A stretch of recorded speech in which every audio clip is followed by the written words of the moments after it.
분들을 모셨습니다. 새로운 분들이 각자 좀 본인 소개해 주시면서 어떤 이야기를 하실 건지도 함께 얘기해 주시면 좋을 것 같아요. 이번엔 또 이렇게 이쪽부터 소개해 보도록 하겠습니다. 안녕하세요. 저는 그 청소년 입구인도 아수나라는 단체에서 활동하고 있는 이야기라고 합니다. 처음에 학생이랑 마찬가지로 학생이 청소년 입구 쪽에 관심이 있다가 활동을 시작하게 됐고요. 그러고 보니까 이렇게 됐네요. 네, 반갑습니다. 네, 안녕하세요. 저는 대전 교육연구소 소장 성광진이라고 합니다. 제가 말씀드려야 하는 것은 이제 우리나라 교사 공무원들의 정치 기본권에 관한 겁니다. 우리 교사 공무원이 한 100만에 달하고 있습니다. 전체 인구로 따진다면 2% 정도 되는 거죠. 2% 되는 사람들이 정치적 기본권이 제한되어 있는 것이 문제를 많고요. 이들의 정치적 기본권, 좀 집단의 문제 같은 그런 것들을 좀 풀어서 이들이 시민으로서의 권리를 제대로 누릴 수 있도록 하는 게 필요하다. 이런 점에서 말씀드리고 싶습니다. 네, 저는 일부에서 좋은 얘기를 잘 듣고 잘 적었고 많이 배웠고요.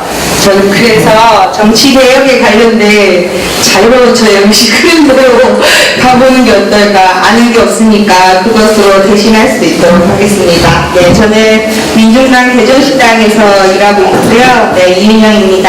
반갑습니다. 이게 또 흥미로운 주제들이죠. 그래서 모두에게 익숙한 주제부터 먼저 접근해보면 어떨까 합니다. 이제 청소년 참정권 이 대전 지역에서도 이제 많은 분들이 이제 또 이야기도 하셨고 서명운동을 진행하시기도 하시고 이랬었는데요. 좀 간단한 설명과 함께 이제 청소 참정권이 왜 지금 문제가 되고 있고요. 이렇게 해주시면 좋을 것 같아요.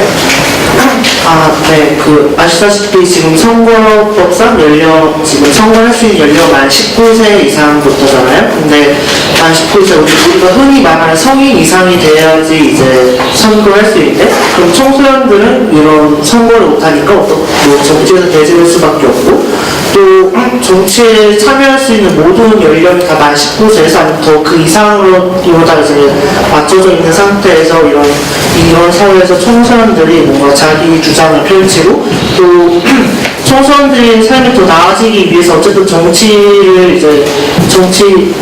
참여를 해야 되는데 참여를 못하니까 계속해서 문제가 되고 있는 거죠. 네, 이상입니다. 네, 그렇습니다. 혹시 청소년 참정권 관련해서 이인영 선생님께서도 한번.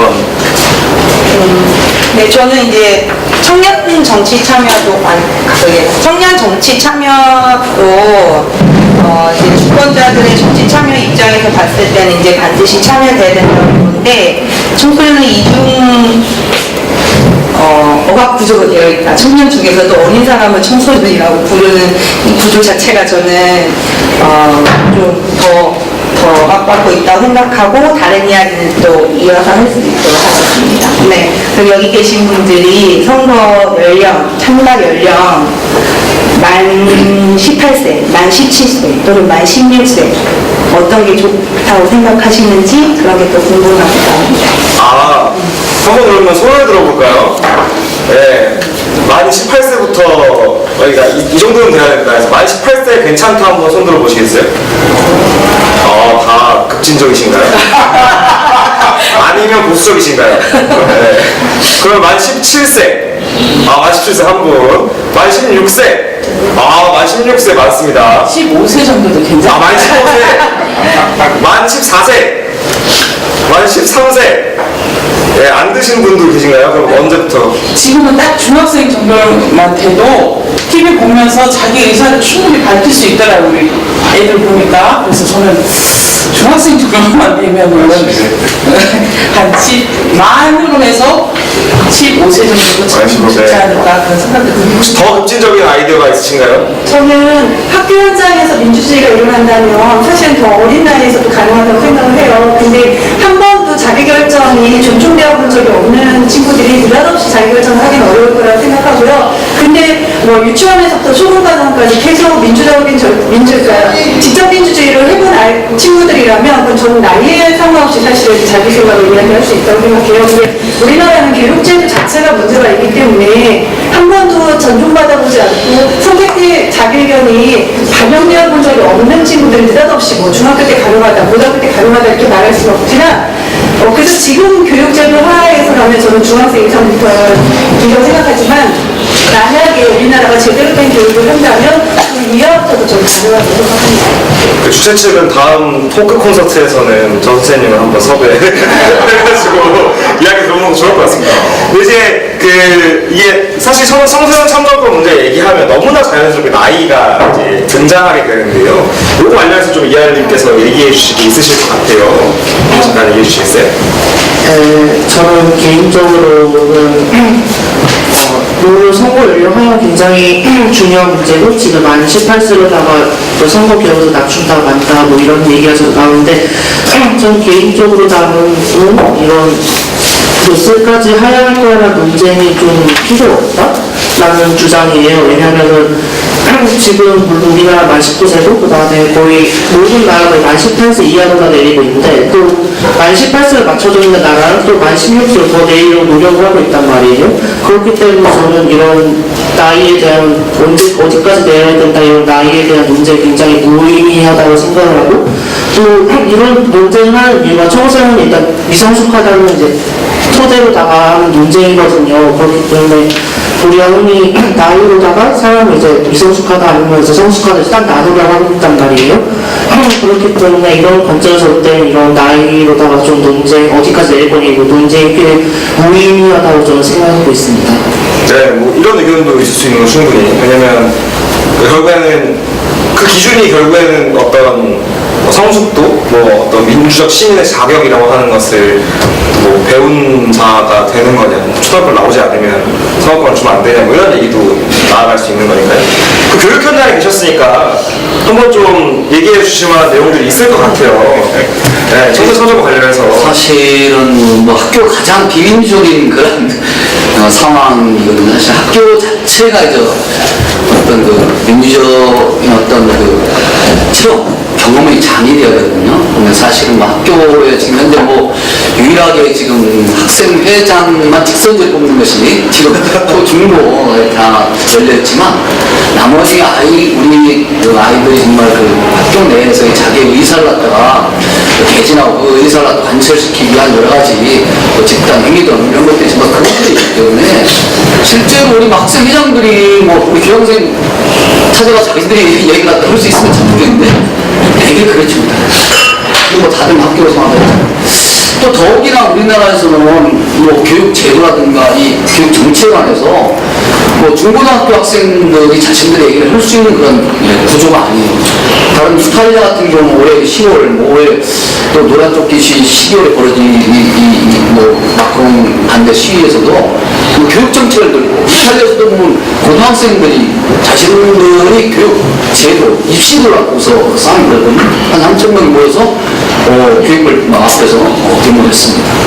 또 마크롱 이번에 그 반대 시위에서도 마찬가지로 노란조끼 시위에서도 고등학생들이 주축이 돼서 자신의 교육 관련된 투자를 갖다가 멈춘다. 뭐 이런 거에 좀 반대가 나섰잖아요. 그러니까 사실 우리나라 고등학생들이 아마 교육부 앞에 가서 대본 나오면 어떨까요? 그런 것들이 이제 정치 의식인데요. 이 정치 의식이 사실은 중고등학교 학생이 떼어나기 시작했다. 이렇게 좀 판단하고 그 떼어난 의식을 갖고 그들이 스스로 이제 주체적으로 얘기할 수 있으면 달라질 거다 세상이. 그런데 이제 문제는 아까 말한 대로 교사 공무원에 대한 이 청정권 이게 제대로 보장이 안 되고 있는 것이 현대의 실정입니다. 여기부터도 안 돼 있어 보니까 교사들도 사실은 정치적 기본권이 전혀 없잖아요. 그러니까 학생들에 대한 정치적 기본권을 갖다가 어떻게 뭐랄까 확대시킨다 이런 부분에서 근데 현재 지금 많은 부분에서 어려움을 겪고 있다 저는 생각합니다. 그 이제 전통적인 적대적 공생관계인 전교조와 아수나로의 네, 전통적이죠. 네, 재밌는 대화가 가능할 것 같은데 뭐 방송금지 처분이 될 수 있으니까 조심하겠습니다. 자연스럽게 뭐 좀 이따가 또 총선 선거에 계속하지만 교사 공무원의 정치적 기본권 얘기 좀 해봐야 될 것 같아요. 한번 간략하게 좀 개괄해 주시면 좋을 것 같은데 길지 않게요. 우리나라 이 교사와 공무원들에서는 이제 흔히 말해서 헌법에서 신분 보장과 정치적 중립성을 보장한다고 되어 있어요. 이제 사실 이 헌법 제7조 정치적 중립성이라는 것을 가지고 사실 논란이 되고 있습니다. 그래서 이 정치적 중립성이라는 것이 왜 헌법에 포함이 됐냐면 이게 1960년이 헌법에 들어갔거든요. 그때가 뭐냐면 바로 4.19 혁명 이후에 이게 새로운 헌법이 들어간 거예요. 그때는 왜 이게 정치적 중립성을 강조했냐면 이게 교사와 공무원을 갖다가 독재 정권이 영향시키거나 또 합법화시키는데 한 도구로 이용했기 때문에 당시에 1960년 4.19 혁명 이후에 만들어진 헌법에서 정치적 중립성을 갖다가 정하는데 이 조항을 근거로 해서 만들어진 게 뭐냐면 국가공무원법 제65조에 정치운동의 금지 조항이 있습니다. 모든 일체의 정치행위를 금지하고 있는 거죠. 그래서 피선거권 말할 것도 없고 그러니까 정당에 가입한다든지 또 정당에 후원금을 낸다든지 또는 흔히 말해서 후보에 대한 선거 후보에 대한 지지 활동 이런 것들이 전혀 금지되어 있는 이런 상황이고요. 또 하나 66조에 가면 집단행위 금지가 있어요. 모든 정치적 행위뿐만 아니라 집단행위 행위도 교사 공무원에게는 허용되지 않는 그야말로 시민으로서의 모든 정치적 자유가 봉쇄되어 있는 그런 상황입니다.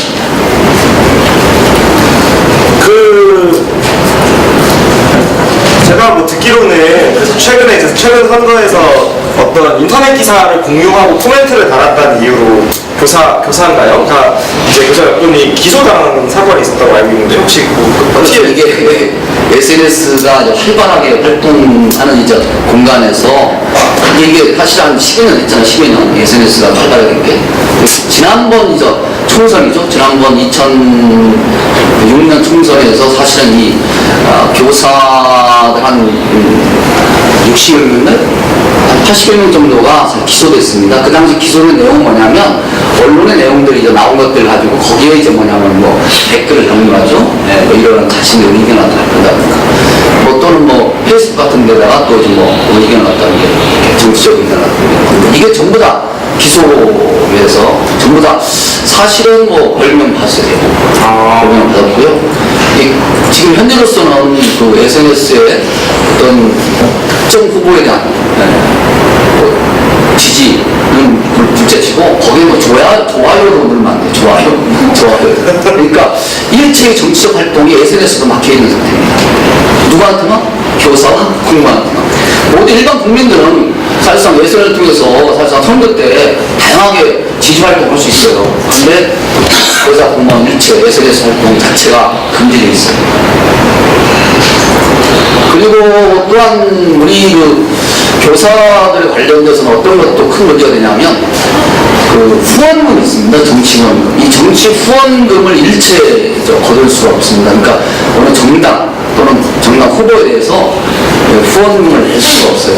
그래서 과거 2000년 무렵인데 2000년 무렵에 민주당에 후원을 했다 그때 할 수 있다고 해서 한 1,500여 교사들 1,500명 정민육 교사 중심입니다. 근데 진보정부가 처음 생겼을 때예요. 1,500명. 그리고 당시 공무원 노조 쪽에 한 300여 명이 정치적 후원금을 매달 내는 거 뭡니까? 네, 10,000원씩 내는 거 뭐야?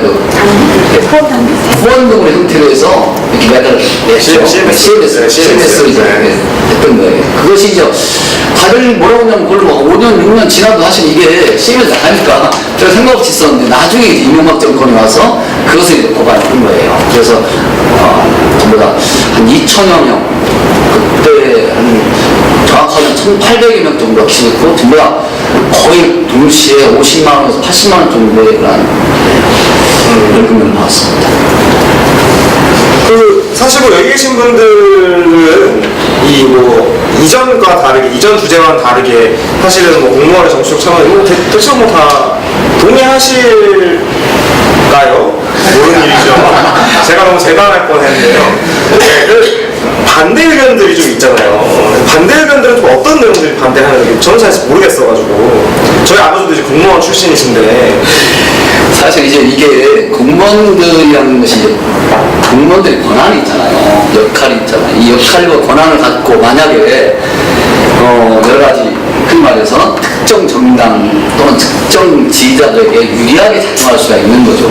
이 부분은 분명히 있을 수가 있습니다. 그래서 사실은 공무원이나 교사들이 자신들의 업무와 관련해서는 정치적 중립성 분명하게 가져야 되지만 그 업무 영역을 떠나 흔히 말해서 일과 후에 그건 사실은 집에 와서 또는 일반 사회 활동을 하면서는 사실 이제 정치적 활동이 금지되는 것은 좀 문제가 있는 것이죠. 그때는 이제 정치적 중립성과 자기의 시민으로서의 정치적 권리를 분명히 되찾아야 한다고 저는 생각하고 있고요.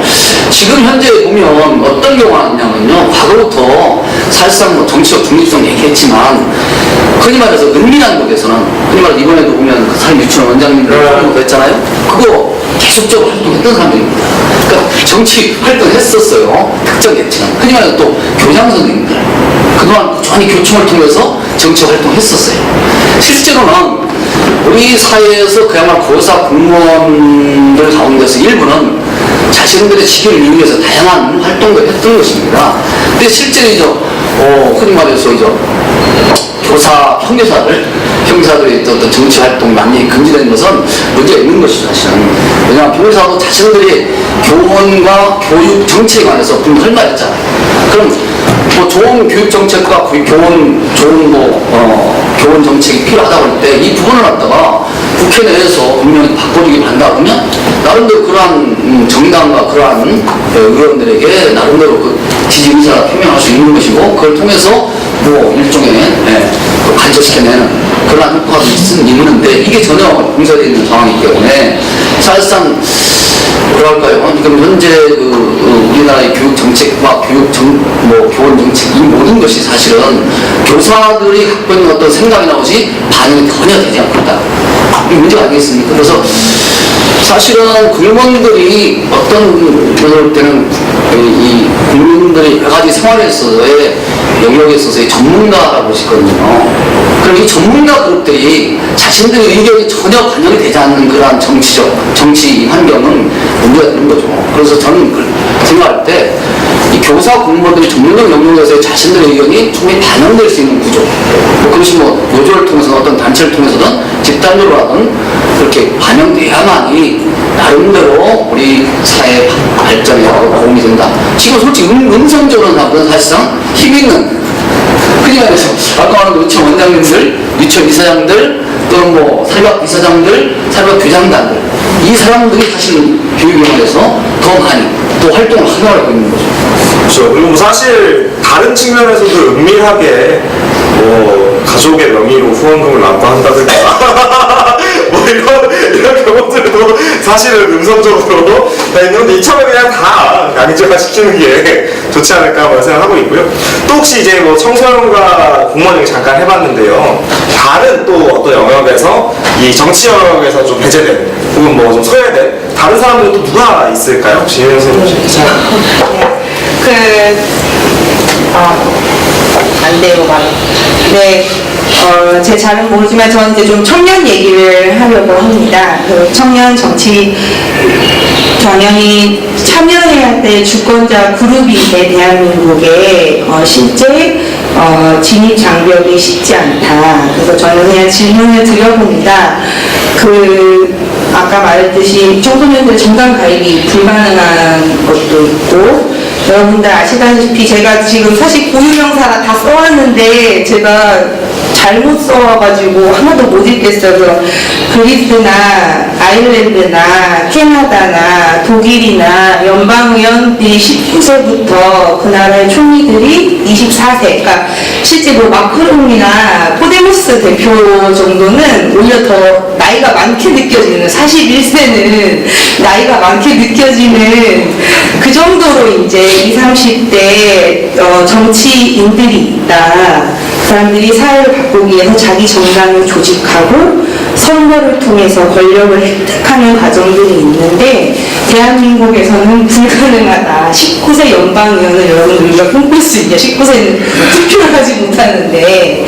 근데 이제 저는 이런 청년들의 정치도 청년들이 중요하다라고 얘기하지만 배제되어 있다. 이렇게 좀 얘기를 드리고요. 이제 세대적인 얘기는 아니었지만 청년을 좀 넘어서서 저는 이제 여성들도 마찬가지고요. 여성들이 참정권을 얻어오는 과정도 사실은 오랜 시간이 걸려왔지만 지금 여성들도 제대로 여성들의 문제를 국가 정책으로 논의할 수 있는 통로가 있는가라고 질문했을 때 이제 없다. 단순히 성별적으로 남성으로 국회가 구성되었기 때문이 아니다. 이 문제를 대표성을 갖고 있는 국회의원들이 없다라는 정도 고민도 들고 마지막은 또 다른 질문 대답하면 되지만 마지막은 꼭 청년의 문제 그러니까 세대의 문제, 성별의 문제가 아니고 전 노동의 문제도 국회 안에서 전혀 풀리지 못한다. 저는 이런 제안을 여기 계신 분들께 드리고 싶습니다. 그 24살이었고 태안에서 비정규직 청년은 일자리를 구하지 못하는 몇 개월의 과정들 속에서 다른 비정규 일을 하다가 지난 9월에 국가부문의 발전소에 하청업체 노동자로 들어갔고 비정규 문제를 해결하기 위해서 어떤 노력을 했지만 생을 마감했습니다. 이 문제들이 아주 오래전부터 대한민국에 있었고 실제 사건도 많이 해결됐지만 이것이 국회에서 해결하고자 하는 노력은 사실 너무나 미미하다.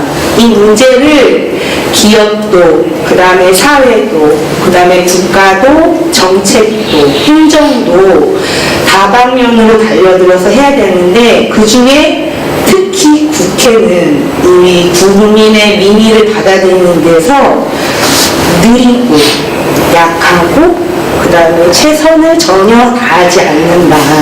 이게 국민의 표를 받아서 하는 이제 국회인가? 이런 질문. 청년과 여성, 그 다음에 노동자의 어떤 민심이 반영되는 국회를 바꾸는 게 필요하다고 이런 이야기를 드립니다. 이제 이게 나와서 드리는 말씀이지만 내일 6시에 공산당 타임아웃 앞에서 이제 그 태안 발전소 노동자의 주로 집회가 있다고 하니까요. 혹시 시간 되시는 분들은 함께 가셔도 좋을 것 같고요.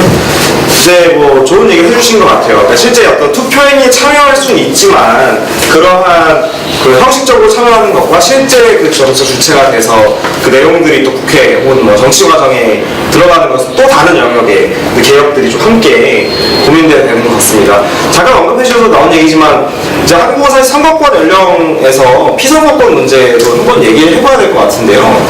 지금은 아마 피선거권이 선거권이랑 다르죠, 기준이. 혹시 국회의원 피선거권이 몇 살이죠? 만 25. 저는 출마를 못합니다. 네. 그리고 대통령도 나이 제한이 따로 있더라고요. 41세인가요? 40세인가? 네, 만 40세인 것 같아요. 이런 거 관련해서 한번 이야기해서 어떻게 생각하시는지 이런 세태에 대해서 네. 의견을 좀 주시면 좋을 것 같아요. 일단 투표권도 좀 네, 일단 투표권이 너무 최우선이라 하지 않나 피선거는 조금 밀린 감도 있는데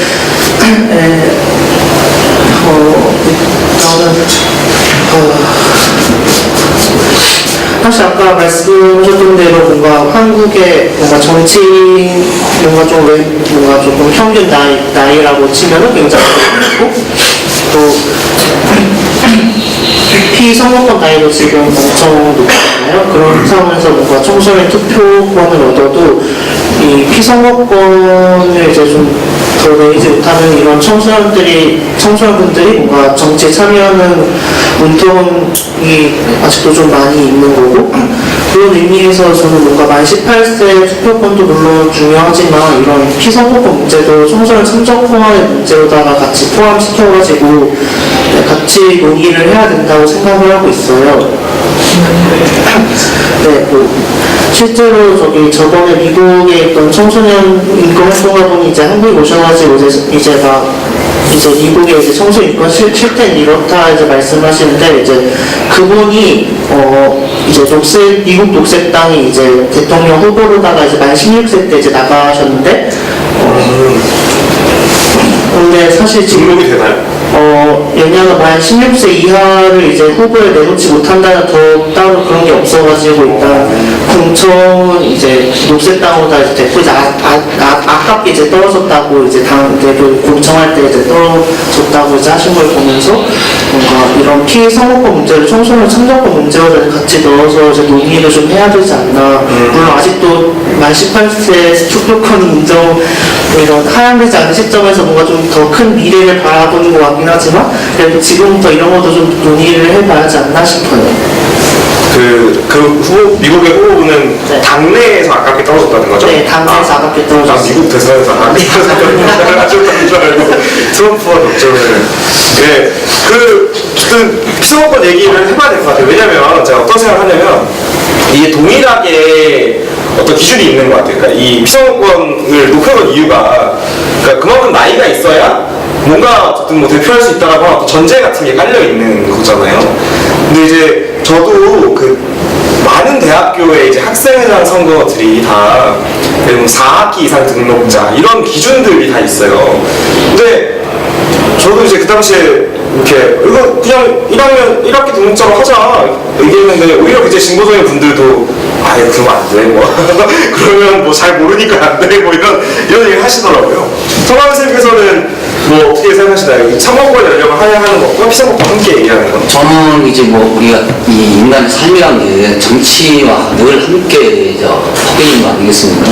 인간의 삶은 결국 정치 행위입니다.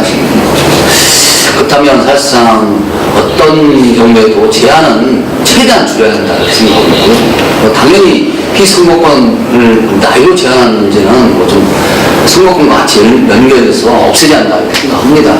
더 중요한 건 뭐냐면 젊은 사람들이 이제 흔히 말해서 피선거권을 갖고서 정치 전면에 등장하고자 할 때 여러 가지 참 어려움이 많잖아요. 우리나라는 특히나 선거에 있어서는 흔히 말해서 비용이 들어가는데 이 비용의 문제가 사실은 젊은 청년들이 실제로 정치 전면에 나서지 못하는 가장 큰 이유가 되고 있습니다. 그래서 저는 그런 부분들이 더 중요한 건 뭐냐면 선거 비용 문제가 또 확대되는 측면들 이런 측면들을 더 앞으로 그래서 좀 젊은 청년들이 정말 정치 전면에 나서 자신들의 의사를 충분히 반영할 수 있는 구조를 만드는 게 중요하다. 이런 나이 제한도 중요하지만 더 중요한 그거 아닌가 싶고요.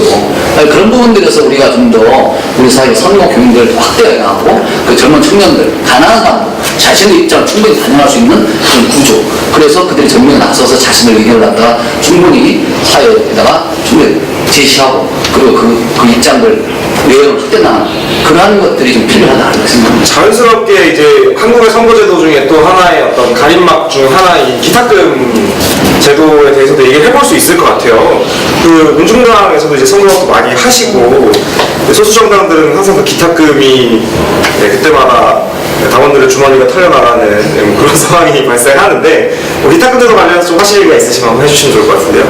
좀 개괄도 해주시고. 네, 이제 원래 이제 국가의 정당은 그 경상보조금을 받고 뭐 10%는 지역 발전을 위해서 또 10%인가요? 제가 그런 거 약해서 여성 활동 정책 개발을 위한 쓸 수 있는 이제 청년 관련된 경상보조금은 없습니다. 그래서 저희 민중당도 저희 이제 노동당이나 우리 녹색당분들하고 얘기할 때 청년 추천 그 후보 보조금을 경상보조금의 5%를 의무조항으로 해달라 이렇게 얘기를 이제 법적인 부분을 정책 제안을 하고 있습니다. 저는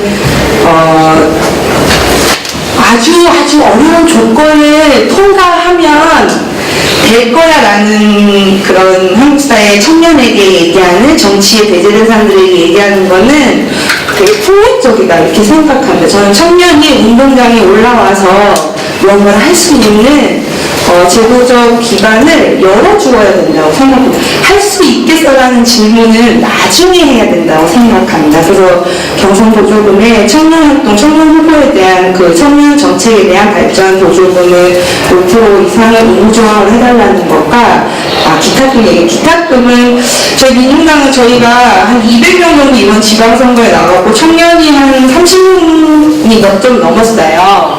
넘었는데 이제 최소 기타금 때문에 저기 할 수는 없으니까 뭐 경선보조금 많지 않잖아요. 저희가 원내 국회에 이제 한 번밖에 없어서. 그래서 기타금 이제 당비 아까 말씀하신 대로 당비로 전환하고, 저희가 국회의원 서울에 제가 무슨 분지 까먹었는데 이제 거기 보궐에 우리 청년 국회의원이 26살이죠. 예.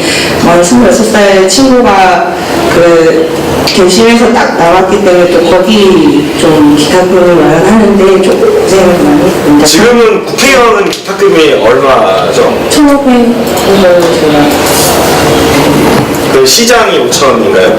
광역 시장이? 시장이 5,000원. 진짜 교육감 5천원. 아, 교육감 5천인가? 예. 그리고 아마 기억 2천인가. 네, 기초이하면 이제 200만 원. 네, 그렇게 됩니다. 그래서 저는 저 민중당인데 참 당 얘기를 하려는 거 아니고, 저는 정치개혁에 대한 상상력이 진짜 많아야 된다. 아까 앞에 얘기했던 연동형 비례대표제는 시작이다. 그 제도는 정당 정치를 가능하게 할 거고 정책 선거를 가능하게 할 거고, 우리 여기 계신 다른 당분들은 워낙 잘 하시니까 상관없겠지만 정당 내부의 민주주의가 성숙한 계기가 된다. 공천을 어떻게 할 것인가. 민중당에서 주권자 정치 실현 토론회 전문가 조언을 받았을 때 당내 공천, 당원 공천 의무를 확실하게 할 것, 진성 당원의 활동을 정당이 보장해 나갈 것, 이런 것들이 제도가 기반돼서 내 표가 사라지지 않겠다는 확신이 있다라면 민주주의를 선택한 지금의 대한민국 사람들은 당내의 민주주의, 그 다음에 공천에서의 더 나은 발전 제도, 그 다음에 내가 노동자 정당임에도 불구하고 정책이 희석되어야 되는 지난 유럽에 있는 영국에 있는 그런 당들과 다르게 나의 정체성을 가진 선거가 가능하다. 그 와중에 저는 더 말하고 싶은 건 청년과 청소년들의 정치 참여 권리를 더 마련해 주어야 한다. 같이 마련해 주지 않고는 저는 좋은 제도로 출발한 우리 민주주의 정당 정치 선거를 통한 민주주의 제도가 더 확장되기 어렵다. 이렇게 말씀드리고 싶습니다. 네. 어쨌든 여기 또 대전에 또 이름난 정치인이신 성광진 선생님께서 나와 계시다가 교육감 접점에 걸리지 않았습니까? 손에 땀을 쥐면서 그 기타금을 내보셨으니까 좀 내시면서 느낌이 어떠셨나요? 이걸 5,000만 원씩이나 내면서. 네. 사실 왜 내나 하는 생각이 들긴 들었습니다. 이것도 이게 15% 이상 갖다 획득하지 못하면 되돌아가지는 못해요. 그렇죠. 네, 그것도 자신이 선거 비용도 마찬가지고요. 그러니까 흔히 말해서 이게 15%를 얻기가 힘들다고 생각되는 정치 신인들은 아예 출마를 결심하기 어렵겠구나 생각 참 많이 들었습니다. 그래서 사실 이게 돈이 재산세를 아주 많이 내는 부유한 사람이나 재산세를 적게는 가난한 사람이나 똑같이 한다는 것도 불합리했고요. 무슨 말이냐면 좀 그런 생각이 들었어요. 앞으로 우리 이 선거 문제 열 때 이 앞으로 흔히 말해서 선거 비용 보정에 있어서 지금까지 10%, 15% 이런 것을 더 낮춰야 될 필요가 있고요. 더 나아가서 현재 아까 청년 같은 경우 재산세를 거의 내지 않는 분들이 많잖아요. 이런 분들에 관해서는 실제 더 낮춰야 한다. 프로테이지를. 그래서 그들이 실제로 정치적으로 처음 이렇게 나왔을 때 자신감 있게 뭔가 해볼 수 있는 그러한 여건을 마련해 주자니 우리가 정치가 한 단계 발전이 될 수 있다. 이런 생각으로 이렇게 선거 공동체가 아주 중요한 이런 생각입니다. 이제 어떤 후보의 출마, 이 정치 신인 얘기가 나왔으니 말인데 이해를 있게 좀 여쭤보고 싶은 게, 그럼 이제 청소년 현장에서는 만약에 투표 연령이 인하되고 피선거금도 인하되고 기타금도 좀 낮아지면 실제로 좀 이제 그런 정치에 출마하고 할 것 같나요? 분위기가? 무슨 사회 불만은 많을 거 아니에요? 그렇죠. 엄청 많죠. 근데 일단 그렇게 된다 해도 뭔가 저는 국수가 굉장히 적을 것 같거든요. 왜냐하면 아까 말씀하셨던 대로 정치에 관련해서 일단 뭐 경험이 많이 없잖아요, 사실. 그렇기 때문에 뭐 내가 이걸 어떻게 하면 되지? 어떻게 하면 될지 잘 모르겠고 또 이런 뭐 정치 관련한 걸 이제 원래는 이제 정당에서 많이 이제 좀 밀어주고 예를 들어 다른 나라 같은 경우는 청소년이 있다 하면은 만약에 청소년이 뭐 나중에 선거에 나가서 이제 정치인이 되겠다라고 하면은 정당에서 이제 이 청소년을 내서 이제 밀어주고 또 이제 이런저런 걸 이제 많이 알려주고 뭐 주로 이런 역할을 이제 하는데 이런 역할이 이제 좀 없으면은 아무리 뭐 피선거율이 낮춰지고 투표권이 이제 뭐 하향되고 뭐 아까 좀 뭐라고 하셨죠? 네, 공영제 이제 요금 이제 돈이 낮춰지더라도 이제 좀 그런 게 이제 같이 따라오지 않으면은 청소년이 이제 정치에 실제로 참여하는 게 조금 무리지 않을까 싶습니다. 제가 한번. 네, 말씀하시죠. 그 사실 이게 좀 우리가 좀 정말 필요한 건데요. 이게 그 유럽의 그 북유럽 쪽에 특히 뭐 핀란드, 뭐 노르웨이 이런 나라들은 중고등학생을 대상으로 각 정당에서 그 정치 학교를 해요. 그래서 뭐 흔히 말해서 뭐 방학 때 이 청소년들을 모아놓고 무슨 정치 캠프를 하거든요. 중고등학생 대상으로. 우리나라 진짜 각 정당이 그러한 정치 캠프를 갖다 뭐 전혀 안 하죠. 그렇죠? 지금 진보 정당들 하나요? 네. 그러니까 어쨌든 앞으로 그런 게 필요하고요. 또 저는 이 부분 관련해서 사실은 이제 우리가 보면 방과학교가 있잖아요. 그렇죠? 예, 흔히 말해서 뭐 동아리, 방과학교 이런 것들이 이제 정당에서 관여를 갖고 이 학생들을 뭐 동아리, 뭐 정치 참여를 위한 어떤 그 정치 캠프를 동아리를 만들어주고 뭐 정치 토론 동아리 같은 것들도 한번 이제 관여해 나가고 또 뭐 교육청이나 이런 데서도 그런 걸 적극적으로 각 정당에게 할 수 있도록 해서 방과학교 같은데 뭐 정치 학교를 개설해서 방과학교 오라고 해서 뭐 수업도 하고 뭐 그러면 훨씬 더 나아지지 않을까 우리가 정치 환경이. 그러면 이제 아까 말한 대로 청년들이 나설 용기가 생기는 거예요. 왜냐면 이제 뭐 흔히 그런 게 있잖아요. 왜 정치에 참여해야 되고 또 정치에 참여하는 방법을 어떻게 해요? 또 선거는 어떤 기술에 의해서 선거가 이루어져야 되고 이런 기술적인 것도 기능적인 것들도 배우게 되니까 청년들이 저 과감하게 전면적으로 선거에 나설 수 있게 되는 것이죠. 저는 그게 이제 우리 중고등학교의 시스템에 개입 만들어지려고 바라는 바입니다. 새삼 더 지난 선거가 안타까워지는데요. 이제 뭐 그 한국의 정당들에서 몇몇 정당들이 이건 이 전 세대가 함께 고민해야 되는 문제인 것 같아요. 왜냐면 생각해보시면 어떤 청소년이 방학 때 언니 저 민중당 정치 캠프에 좀 다녀오겠습니다 이렇게 얘기하면 보내줄 사람이 뭐 민중당 엄마 아빠 말고 누가 있겠냐. 네, 또 노동당 엄마 아빠는 왜 민중당에 가니 뭐 이렇게 노동당에 와야지 뭐 이렇게 얘기하겠죠. 그 뭐 선생님들도 방과학교 빼고 저 뭐 어디 좀 정치 행위 좀 하러 가겠습니다 하면 네가 지금 고3인데 어딜 가냐고 이럴 테니까. 그럼 교사 공무원들은 이런 이 실제 어떤 요새 정교조 조직률도 지금 낮아지고 있고 이런 문제도 있긴 하지만 정교조 사람들 말고 일반 평교사들도 이런 좀 공무원의 정치적 자유 이런 부분에 대해서 좀 민감하게 반응하나요? 그런 관심 없어요. 모르겠습니다만 제가 볼 때 교사 공무원들이 가장 소외감을 느끼는 것은 자신들이 교육 정책이나 교원 정책에서 소외되겠다는 것은 분명하게 느끼고 있기 때문에 사실상 자신들이 은히 반영될 수 있는 구조를 갖다가 원하긴 해요. 근데 그것이 어떤 정당을 통해서거나 또는 자신의 대표를 보내서 했으면 좋겠는데 그런 부분까지 정치적인 어떤 의식이 높아지지 않았다는 문제죠. 그러나 이제 그런 부분들을 갖다 나름대로 학교 교사들이나 공무원들이 보다 깨닫게 해야 되고 한마디로 의식화가 돼야 됩니다. 근데 아직은 우리가 참 저만 하더라도 60년대, 70년대, 80년대까지도 중고등학교 교육에 있어서 이 정치란 것에 대해서 전혀 또 정당에 대해서도 전혀 이렇게 공부한 바가 없어요. 그러니까 자신들이 정치적인 어떤 욕구를 누구를 통해서 어떻게 해소할 것인가, 또 반영할 것인가에 대한 어떤 자기 나름대로 어떤 뭐가 없죠. 근데 앞으로 이제 이 교사 공무원의 정치 기본권이 나름대로 보장된다 보면 좀 달라지겠죠. 왜냐하면 이제 정교조를 포함한 뭐 정교조뿐만 교총도 있잖아요. 또 뭐 사학 기량단지도 있고, 아까 뭐 유치원 원장들, 이 각계가 나름대로 정치에 참여를 갖다 분명 하게 될 겁니다. 그렇게 되면 서로 간에 경쟁이 벌어질 수밖에 없고, 그러한 경쟁은 자율적으로 흔히 말해서 각 정당을 통해서 이루어지면서 아주 새 과시가 이루어지면서 도리어 어떻게 볼 때는 활발한 상황이 나타날 수밖에 없다 이렇게 생각합니다.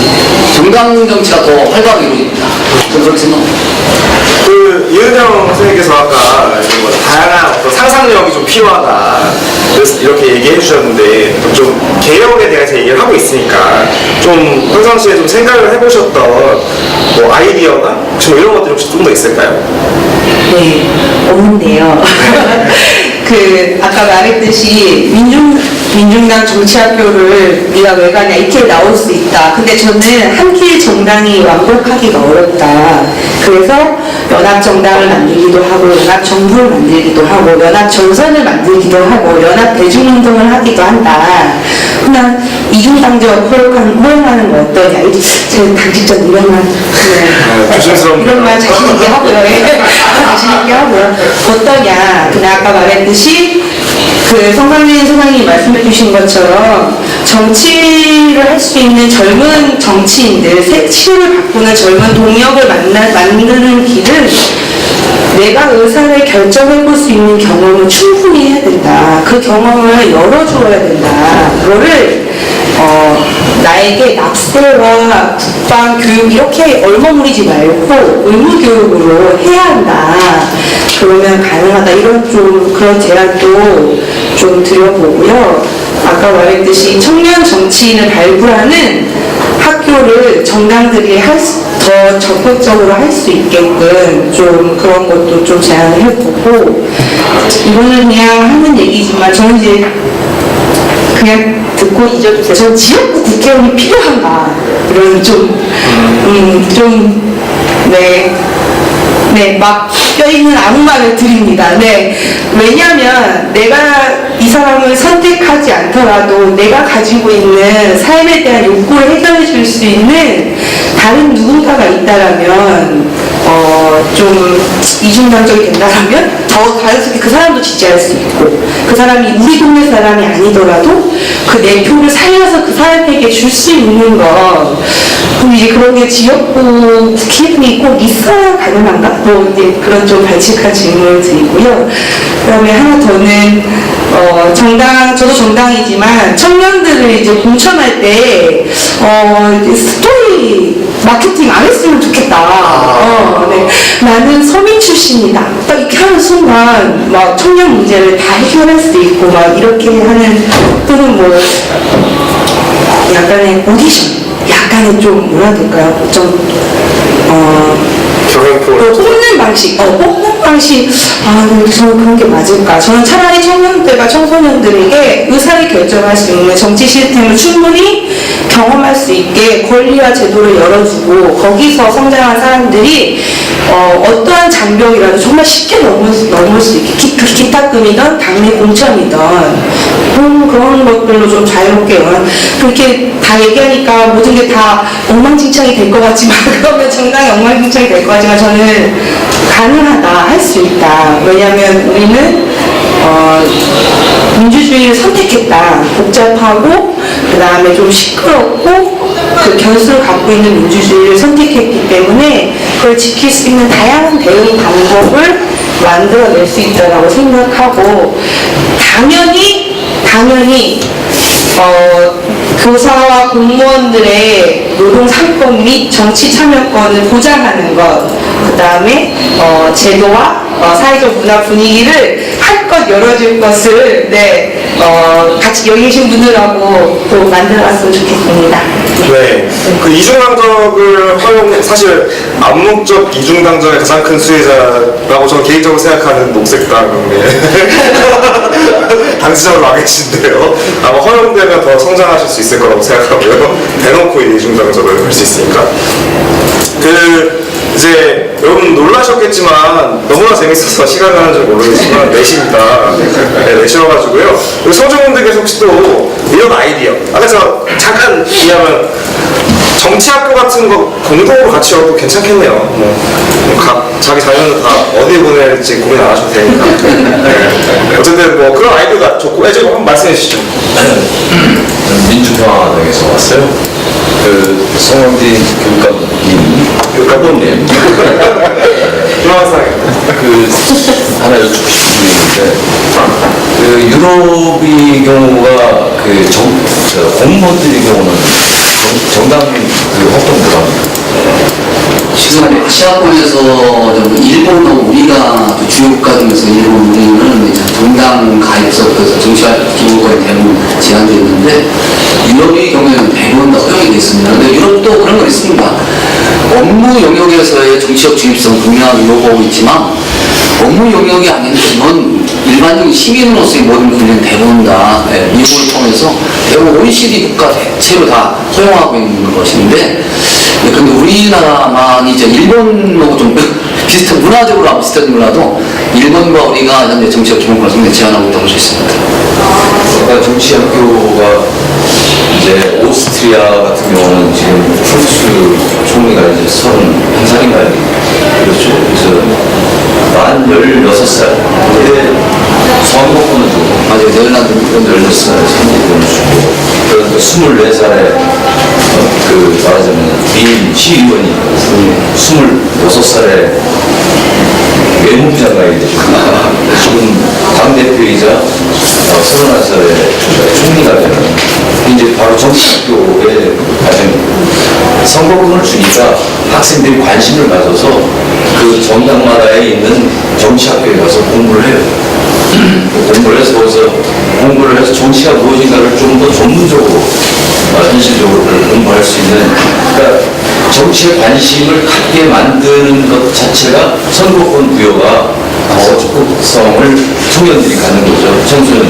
청소년들이 하면 아무것도 못할 것 같다고 생각하지만 저도 청소년 시절이 있었을 거 아니에요. 난 다 할 수 있다고 생각을 했었어요. 그런데 어른들이 너무 어려요.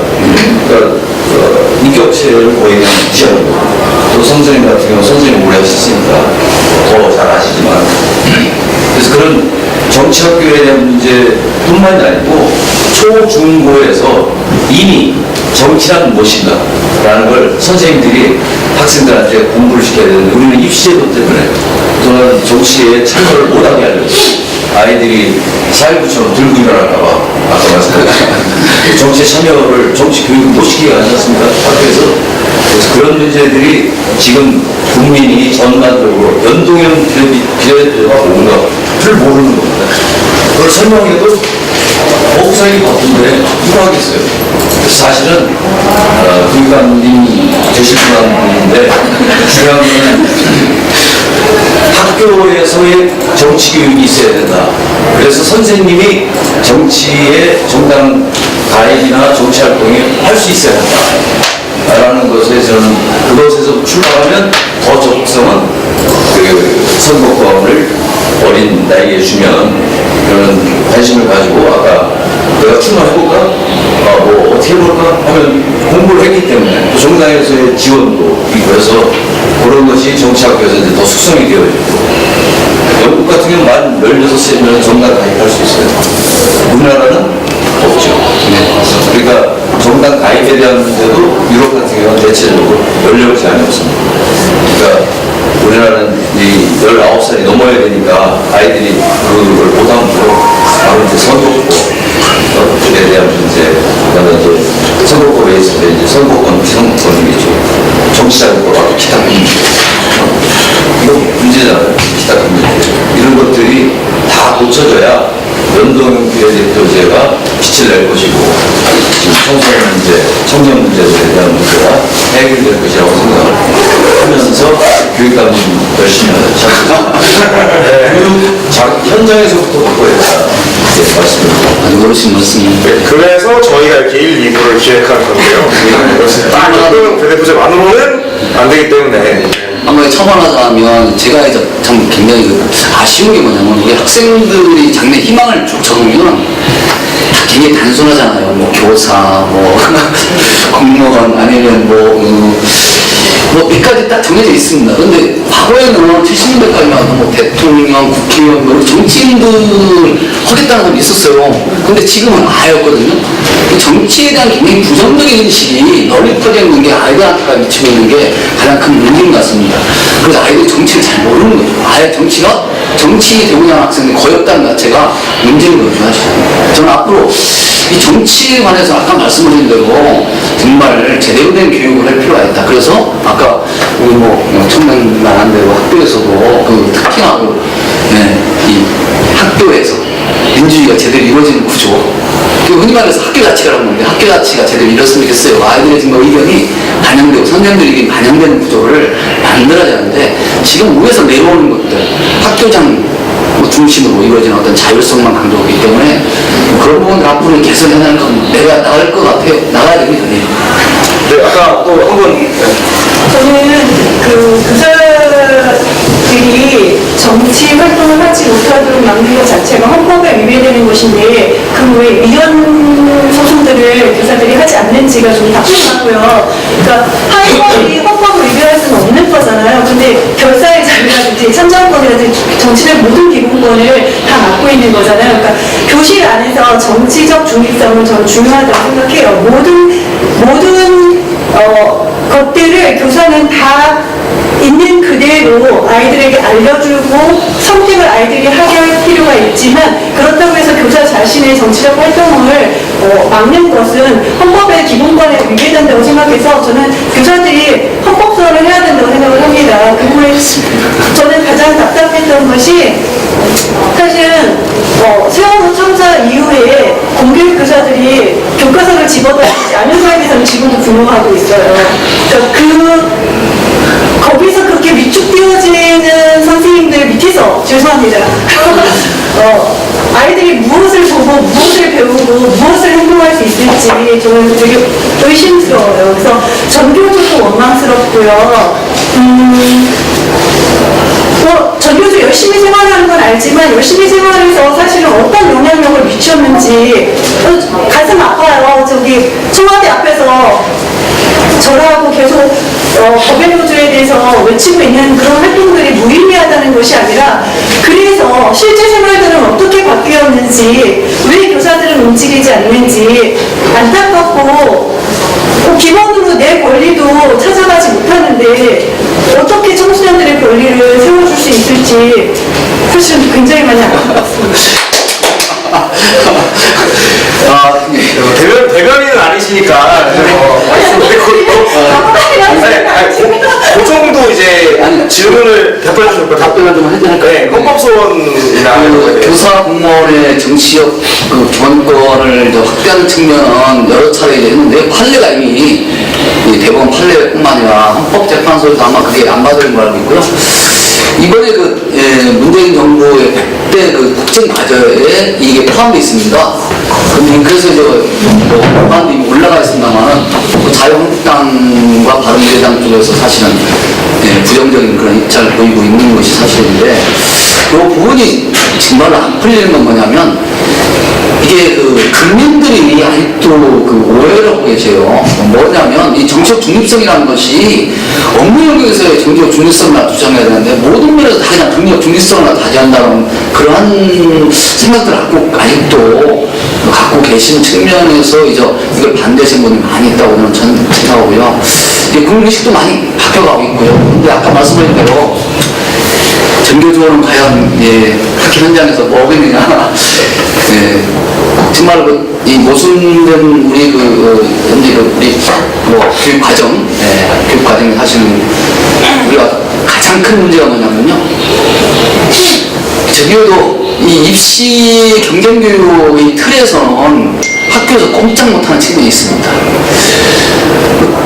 사실상 고3 교실에서 교과서를 다 교과서마다 던지고 잘 알다시피 EBS 참고서를 놔두고서 수업을 해요. 그냥 3학년 전체가 국영수가. 저는 그걸 갖다 안 읽고 그걸 아니, 교과서를 했는데 최소한 교과서를 나가야 되는 거 아니야. 이게 국가 교육과정에 분명 하는 것이었는데, 근데 치고 던지고 전부다 인문고등학교에서 그 EBS 구제를 갖다가 3학년을 다 하는 거예요. 그러니까 전과 수업도 하고 정규 수업도 하고 보충 수업도 하고. 이건 아니다라고 했는데 이제 12개 학교를 갖다 3학년 맡으면 저 혼자 이제 교과서 하겠다고 들어갔는데 문제는 이제 학부모들과 학생들이 불만 쏟아진 거예요. 그럼 내가 지금 반과 다른 반에 차이가 나타나게 된 거죠. 아, 이거 정말 어려웠습니다. 특히 동료 교사들의 고급 교사들의 비난, 그 학부모들의 항의, 또 그 반 담임을 통해서 은근하게 선생님 지금 내가 했는데 지금 그게 아직 불만이다. 다른 반 담임까지 그 담임들까지 그런 거예요. 참 어렵더라고요. 그런 부분들을 극복하지 못하는 게 지금 학교 현장이다 이렇게 생각하고 있고요. 이 극복하는 데 상당히 어려움이 있다 참 생각합니다. 이것이 현재 전교조가 그야말로 소수로 자꾸 전락해가고 있는 가장 큰 이유 중에 하나이기도 합니다. 이 시간의 교육 속에서 자꾸 흔히 말해서 자꾸 그런 걸 탑화하려고 하다 보니까 대중적이지 못한 거예요. 그 대중성이 없다 보니까 자꾸 위축되는 거죠. 지금 현재 우리 송파구의 헬로시티인가에서의 혁신학교 같은 거부하는 강남 엄마들의 정말 집단 시위가 있지 않습니까? 그들의 얘기는 그거예요. 다 좋다. 근데 우리 애들 국영성적 떨어지면 어떡할래? 이거거든요.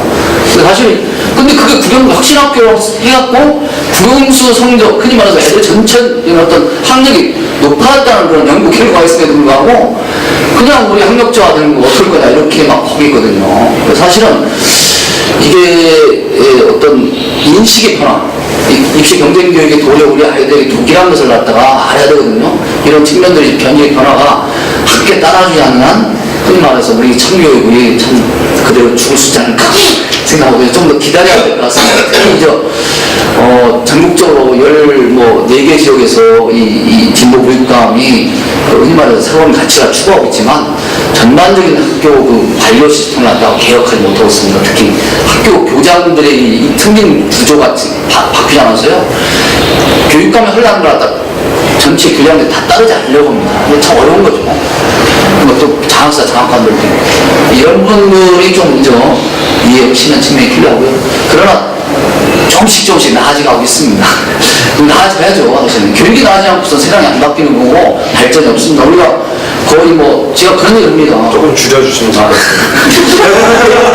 우리가 20년째 그야말로 이게 우리 사회가 정체, 경제든 모든 사회 구조든 이게 정체 영향을 받고 있는 건 교육이 바뀌지 않기 때문이다. 생각했습니다. 네, 그래서 시간이 이제 또 14분이 되어가고 있어서요. 어쨌든 의도하지 않았지만 나오신 얘기들이 다 연결되는 부분들이 분명히 있는 것 같습니다. 예를 들면 정치적 자유가 없는 교사가 학생들에게 정치적 자유를 얘기하기 어렵고, 그리고 또 정치적 자유가 없는 학생들이 교사들에게 어떤 자유를 얘기하기도 어려운, 그래서 사실은 청년도 마찬가지인 거고요. 이런 것들이 다 연결되어서 함께 좀 바꿔라. 그리고 당사자들만의 문제도 아닌 것은 분명히 있는 것 같고요. 모두가 함께 고민해야 되는 것 같고. 그래서 이제 짧게 돌아가시면서 한마디씩 좀 길지 않게 얘기해 주시면서 자리를 마무리하면 어떨까 싶은데요. 이번에 윤희영 선생님부터 마지막 하고 싶은 말 해주시면 될 것 같습니다. 네, 아무 말이나 할 수 있어서 행복한 시간이었고요.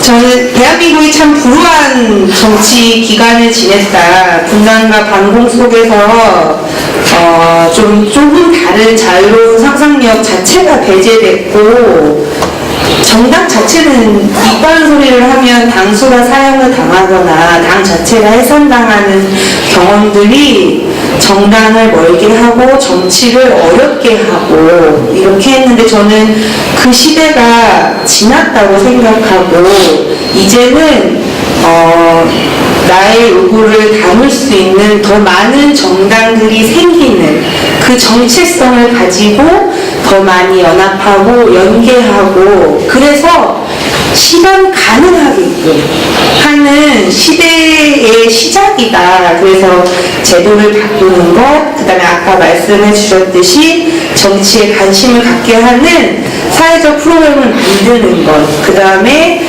어떻게 함께 바꿀 것인가를 더 마음껏 얘기했으면 좋겠고, 민주당 원내 한석으로 부르겠다 한석까지 돼가지고 시작한 작은 꿈이지만 그 꿈의 끝에는 대한민국의 민주주의에게 큰 희망을 걸고 또 열심히 살겠습니다. 건강하시기 바랍니다. 선생님 말 많이 하셨으니까 짧게 해주세요. 어쨌든 이 교사 공무원의 정치 기본권이 보장되는 것이 우리 사회 발전에 분명히 기여할 거라고 저는 생각합니다. 지금 발전된 많은 선진 국가들 대부분 다 이 교사 공무원의 기본권 정치 기본권 보장하고 있잖아요. 우리도 그렇게 나가야 된다고 생각하고, 왜냐하면 이게 차별이기 때문입니다. 교사 공무원에 대한 일종의 차별이거든요. 이 차별을 빨리 없애는 것이 우리 사회 선진화가 되는 그런 지름길이라 생각합니다.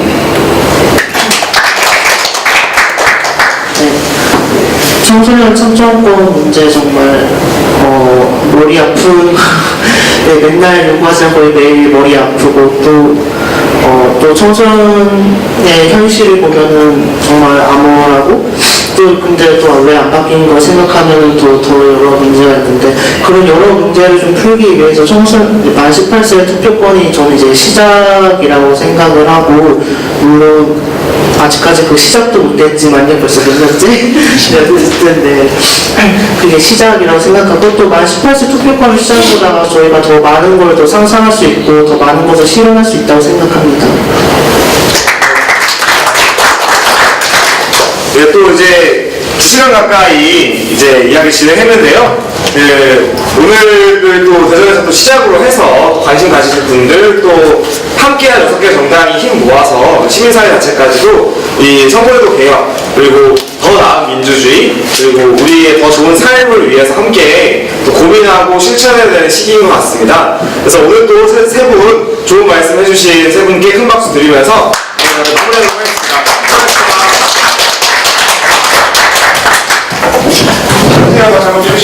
네, 사진이라도 같이 한번 찍으면 좋을 것 같은데요.